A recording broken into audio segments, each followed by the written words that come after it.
우리 하나님 말씀 여호수아서 3장 4장 1절부터 7절입니다.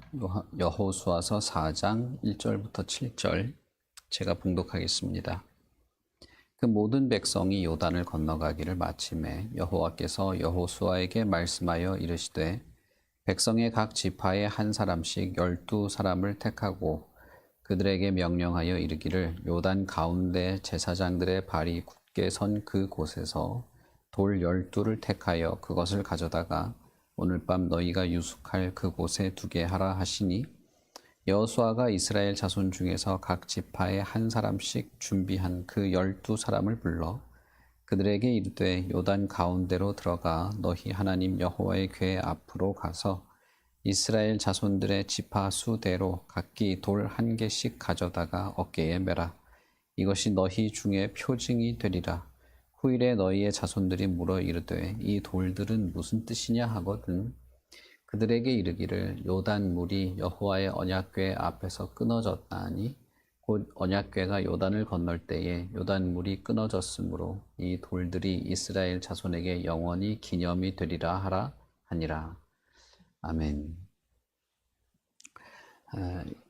이스라엘이 요단을 건너갈 때 하나님께서 특별히 명령하신 것이 하나가 더 있었습니다.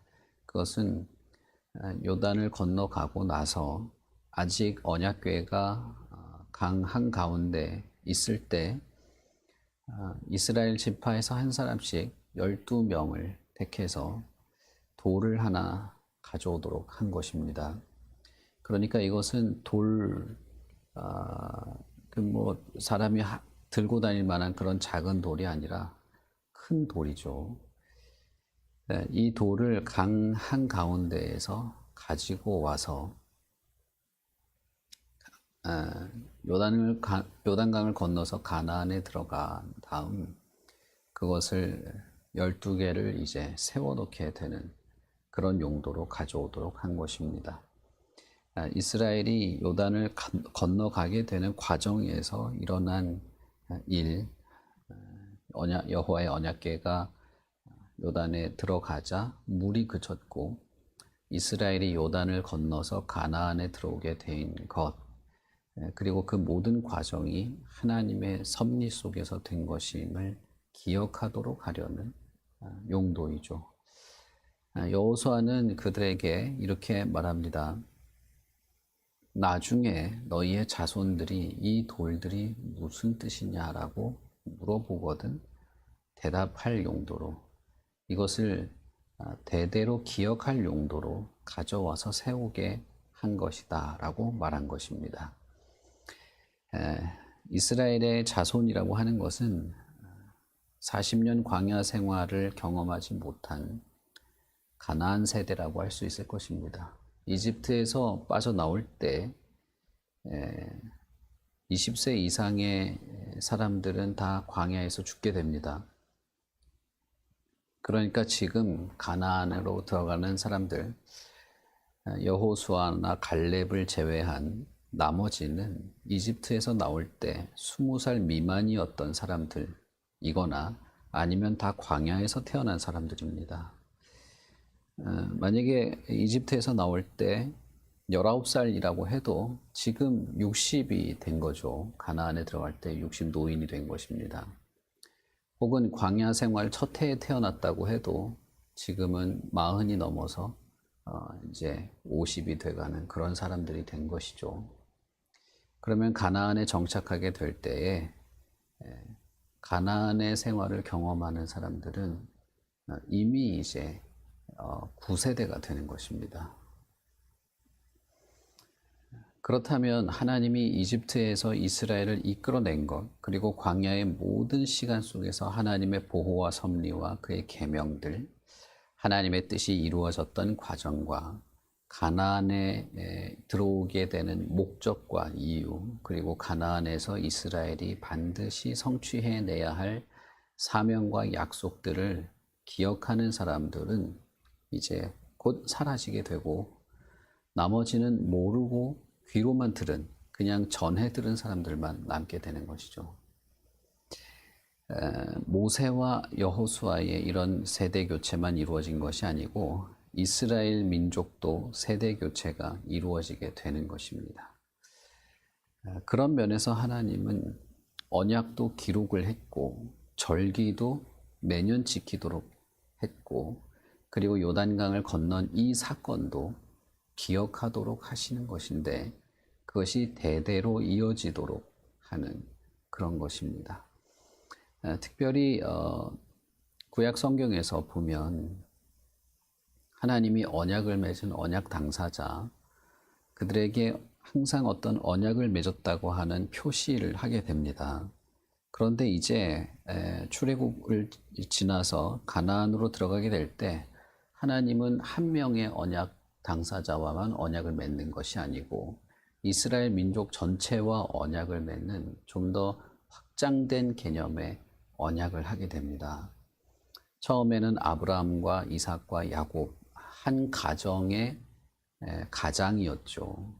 그러나 그 이후에 이집트에서의 수백 년의 노예 기간을 지나면서 약속을 성취할 때 아브라함의 약속이 성취될 때는 이제 한 민족과 언약을 맺게 됩니다. 물론 모세를 통해서 하게 되는 것이고 그리고 후에 이제 다윗이 통일된 왕국을 이루었을 때 하나님은 다윗을 통해서 한 나라와 언약을 맺게 되죠. 그 과정이 상당히 길긴 하지만 어쨌든 이 언약의 대상이 점점 확장되는 것은 있는 것입니다. 그렇게 하실 때 하나님은 이스라엘 민족, 다시 말하면 너희들의 자손들, 너희들의 자손의 자손들, 오고 오는 모든 세대들이 되겠죠. 오고 오는 모든 세대들이 이 언약을 기억하고 하나님의 섭리를 기억하고 하나님이 모든 것을 주관하시고 이루신다고 하는 것을 잊지 않도록 하십니다. 그러니까 단순히 이 돌은 요단을 건넜다라는 하나의 상징물이라기보다는 이 돌은 요단강 한가운데에서 물이 말라서 우리가 걸을 때 그 바닥에서 주워온 것인데 그렇다는 것은 하나님의 섭리 혹은 하나님의 약속, 하나님의 구원, 하나님이 약속을 성취하시는 그 모든 약속의 역사들, 이스라엘의 조상들의 역사와 출애굽의 역사를 다 담고 있는 그런 내용이 되는데 특별히 자손들을 위해서 이스라엘의 후손들을 위해서 세우도록 한 것입니다. 그렇게 되었다는 것은 이스라엘에게 또 한 가지 중요한 책무가 생긴 거죠. 지금 현 세대 이스라엘에게 중요한 책무가 생긴 것입니다. 그것은 뭐냐면 자신의 후손들에게 하나님의 모든 역사, 하나님의 살아계심, 하나님의 섭리와 하나님의 손길들을 전해줄 의무와 책임이 동시에 생긴 것입니다.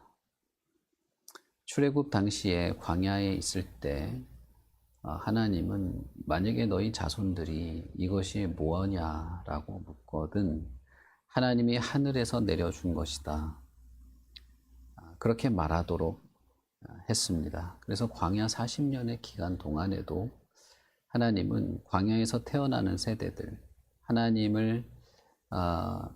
하나님의 출애굽의 역사를 알지 못하는 그 이후 세대들도 하나님을 알 수 있도록 하기를 원하셨습니다.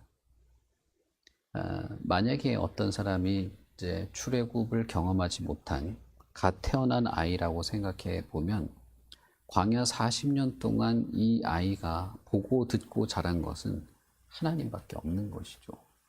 아침에 일어나면 먹을 것이 땅에 떨어져 있고 구름이 항상 자신들을 가리고 있고 저녁에는 불 기둥이 나타나서 춥지 않게 하고 그것을 40년간 봐오면서 하나님만 바라며 살아온 삶을 살아온 것이 광야 세대라고 할 수 있습니다.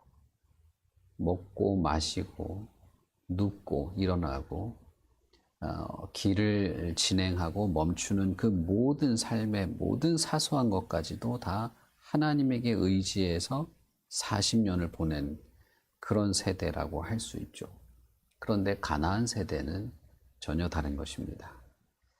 가나안 세대는 이미 구성된 가나안 문화에서 살아가게 되고 이방 신들과 우상을 섬기는 사람들과 접촉을 하게 되고 무엇보다도 만나나 구름 기둥과 불 기둥을 본 적이 없는 것이죠. 그들에게 중요한 책무가 생긴 것입니다. 하나님을 알릴 책무, 하나님이 살아있는 것을 알게 할 책무, 그리고 그 후손들이 하나님에 대해서 잊지 않고 하나님의 역사들을 기억해서 또 자기 자손들에게 이어주도록 할 책무가 생기는 것입니다. 그러니 이것은 어떤 면에서는 후손들에 물어보면 대답해 줘라 라는 말도 되긴 하지만 또 하나는 이 돌들은 너희들이 너희의 후손들에게 전하여야 할 중요한 책무가 있다는 것을 알게 하는 것이기도 한 것입니다. 쉽게 말하면 이스라엘은 믿음의 혹은 믿음의 가정 혹은 믿음의 대를 이어갈 어떤 중요한 영적 부모로서의 책임이 있다는 사실을 알게 되는 것입니다. 우리가 이 땅에서 살아가는 동안에 하나님과의 깊은 관계를 맺고 하나님의 말씀과 진리 안에서 살고 하나님의 양육하시는 손길을 따라서 우리 스스로도 영적으로 자라나는 이 모든 것에 더하여서 기성세대에게는 중요한 의무가 있습니다. 그것은 다음 세대에 대한 것입니다. 우리의 자녀들, 후손들, 다음 세대에 우리가 평생에 걸쳐서 경험하고 깨닫고 순종해 온 하나님과 살아계신 하나님의 손길과 능력, 그의 결과에 따른 우리의 영혼의 변화와 미래에 대한 소망들을 물려줄 우리의 유산이 있는 것이죠. 그런 책임이 있는 것입니다. 그런 면에서 우리가 만약에 하나님을 경험하는 것이 흐릿하다면, 하나님의 말씀을 알아가는 것이 흐릿하다면, 하나님의 뜻을 분별하려는 노력들이 흐릿하다면 우리가 자녀들에게 전해줄 내용도 흐릿한 것입니다. 하나님 앞에 충성되이 엎드리는 것이 별로 없다면 말해줄 것도 없고 경험한 것도 없고 느낀 바도 없는 것이죠. 결국 이스라엘이나 신약의 시대를 살아가는 우리나 비슷하고 동일한 책무가 있는데 그것은 내가 지금 현재 현실에서 하나님의 살아계신 것을 알고 누리고 경험하고 홍해를 건너며 여리고를 정복하는 이 하나님의 승리의 경험에 승리의 현장에 내가 동참하는 일이 없으면 후손들에게 할 말이 없는 것입니다. 자녀들에게 해줄 말이 없는 것이죠. 내가 살아있는 하나님과 그 하나님의 섭리와 역사, 그 안에서 내가 누렸던 하나님의 승리, 하나님의 기도의 응답들, 하나님의 은혜의 손길들, 내 영혼이 구원받고 거듭난 경험들, 하나님의 말씀의 진리의 깊은 것을 깨닫고 그 안에서 기뻐했던 것들, 마음의 두려움과 고통을 극복하며 하나님을 바라봤던 것들, 그 모든 것이 생생한 살아있는 경험으로 내 자녀에게 물려져 가는 것입니다. 그 모든 것에는 여러분 살아있는 하나님의 말씀에 충성된 것이 필요한 것이죠. 하나님의 말씀과 진리를 분별하는 것은 나만의 문제가 아닙니다. 그것은 자녀들의 문제이기도 합니다.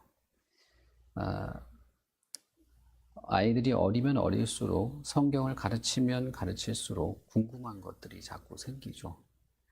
조금 크면은 이제 뭐랄까요? 그런 것도 잘 안 하게 되는데 어릴 때 아이들에게 성경을 가르칠 때 보면 궁금한 것이 많습니다. 질문도 많이 하고 그리고 뭐 사춘기를 지나면서는 좀 그런 것이 드물어지긴 하지만 결국 자신이 자신의 삶에서 하나님을 의지하면서 살아가려는 진지한 태도를 가지려고 할 때 그때 또 다시 궁금한 것들이 생기게 마련입니다. 내가 이런 삶의 순간 속에서 하나님을 어떻게 의지해야 할까? 하나님은 어떤 분일까? 하나님이 정말 살아있는 것인가? 나는 진짜 구원받은 것이 맞는가? 내가 하나님께 기도하는 이 모든 기도가 응답받을 수 있는지 진지하게 고민하게 되는 순간이 오게 되는 것입니다. 그때 우리가 만약에 기회가 있다면, 그때 우리가 말해줄 기회가 있다면, 그땐 생생하고 살아있는 것들이 필요한 것이죠. 누가 그러는데 이러더라가 아니라 내가 평생 하나님을 섬겨왔는데 하나님은 이렇게 선한 분이시더라. 내가 항상 하나님께 의뢰하고 기도하고 하나님을 의지하면서 살아왔는데 하나님은 결국 이렇게 하나님의 뜻을 이루고 우리를 구원하시더라. 내가 정말 마음이 상하고 아프고 때로는 죄에 빠지고 하나님을 멀리 한 적도 있었는데 하나님께서 나에게 은혜를 베푸셔서 정말 하나님이 내 영혼을 구원하셨다라고 하는 성경에 기록된 하나님이 사실인 것, 성경에 기록된 하나님이 지금도 살아있어서 너의 영혼을 책임지실 분이라는 것을 전할 수 있는 것이죠. 그런 면에서 아이들은 성숙해 나갈수록 하나님에 대한 이해도 성숙해지게 되는 것이고 삶의 정황 속에서 하나님을 찾고 의지하는 것도 더 진실해지기 마련인 것입니다.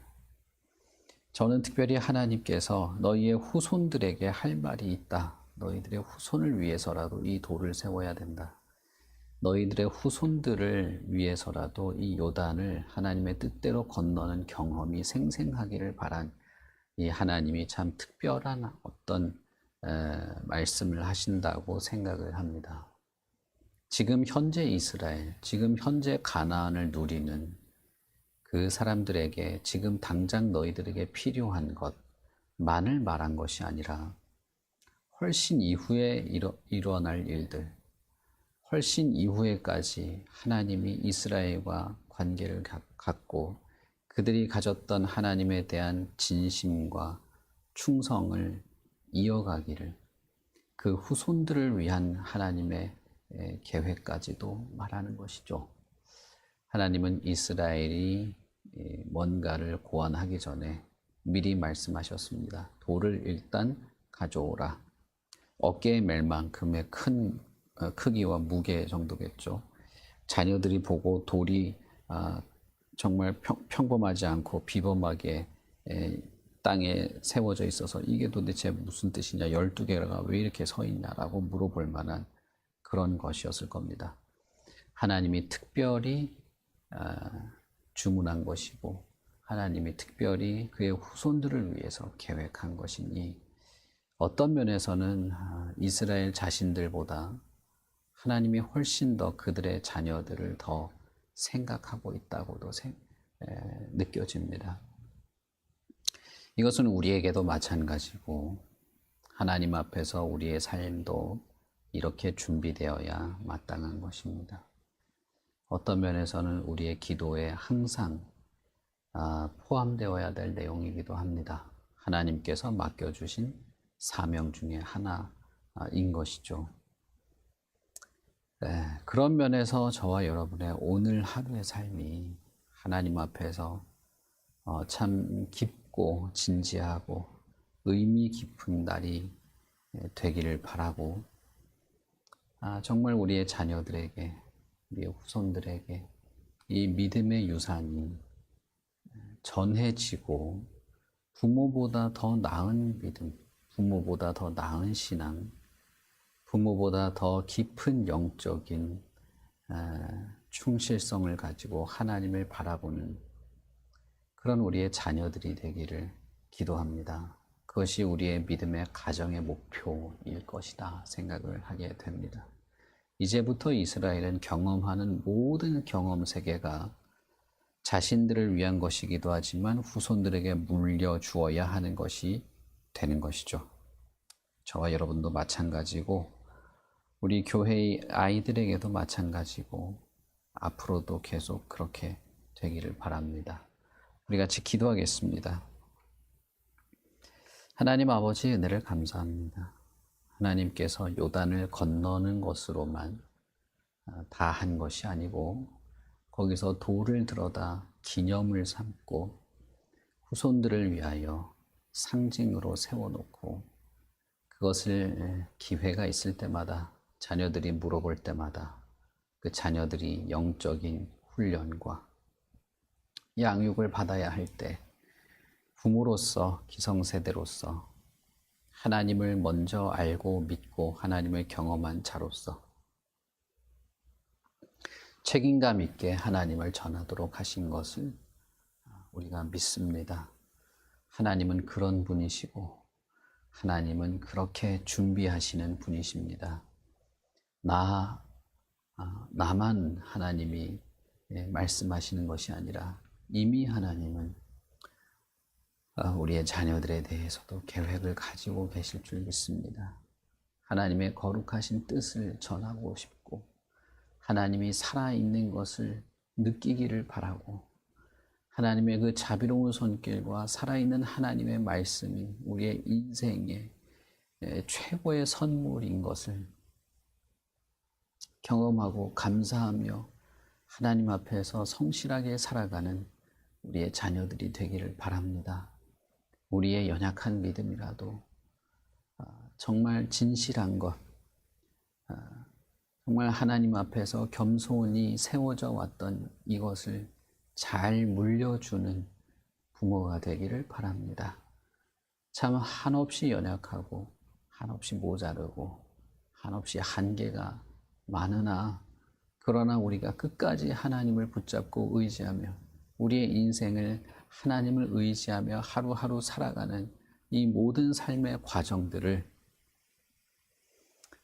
정말 오고 오는 모든 세대, 우리의 후손과 후손들에게 연결되어서 정말 대대로 하나님을 알고 섬기고 대대로 우리의 자녀들과 그 자녀들과 우리의 가정들이 믿음의 가정으로 하나님 앞에서 견고하게 서고 하나님을 따르는 그런 것들이 이어져 가게 되기를 바랍니다.